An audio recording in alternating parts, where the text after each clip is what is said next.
लठिया take कर चलते थे, और कभी अंधेरे में लठिया नहीं होती थी तो वो दीवार पढ़कर चलते थे।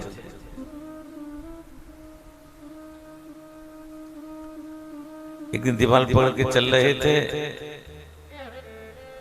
पत्नी ने पति से कहा, देखो अभी पेंट कराया है यहाँ पर, और आपके पापा हाथ लगाकर सारा पेंट खराब कर दिया। लड़की ने आप देखा ना काम, पिता से कहा, पिताजी आप दीवार को मार के चलते हो, किताब पढ़ के देखे। हाँ बेटा गलती हो गई। बाद में लड़के को अफसोस हुआ कि मैंने पिताजी से क्यों कह दिया। एक दिन की बात, पिताजी ने तेल लगा रखा था सिर पर, और तेल के हाथ थे, और वो दीवार पर गए, जो चले एक बार दीवार पर उनके हाथ लगे। पत्नी चिल्लाई, देख रहे हो, दीवार पर पिताजी ने अपने हाथ छाप दिए।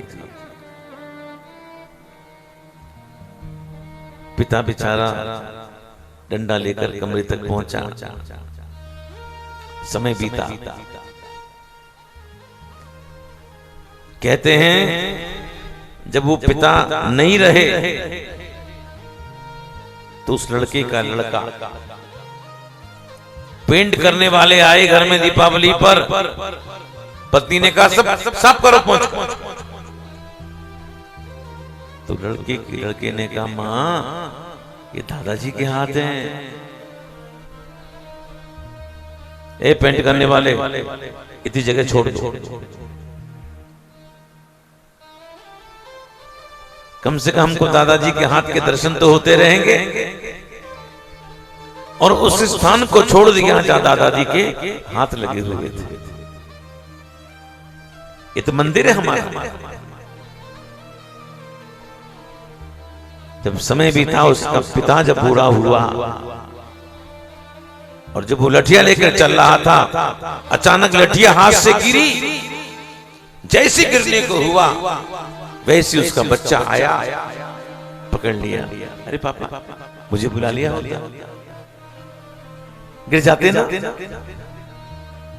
मन ही मन सोचता है, गिर तो बेटा मैं बहुत साल पहले गया था।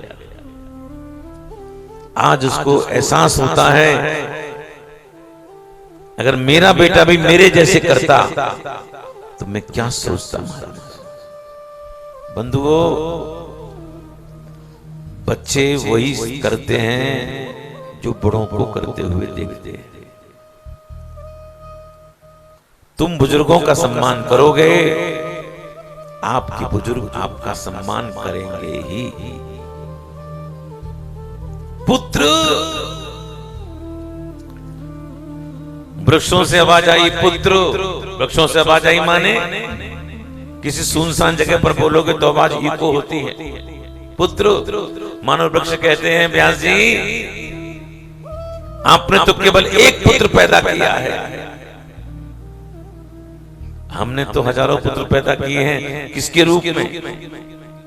फलों के रूप में। खुद नहीं खाते हैं, लोगों के लिए गिरा देते हैं, और नहीं भी गिराते लोग पत्थर मारकर तोड़ देते हैं।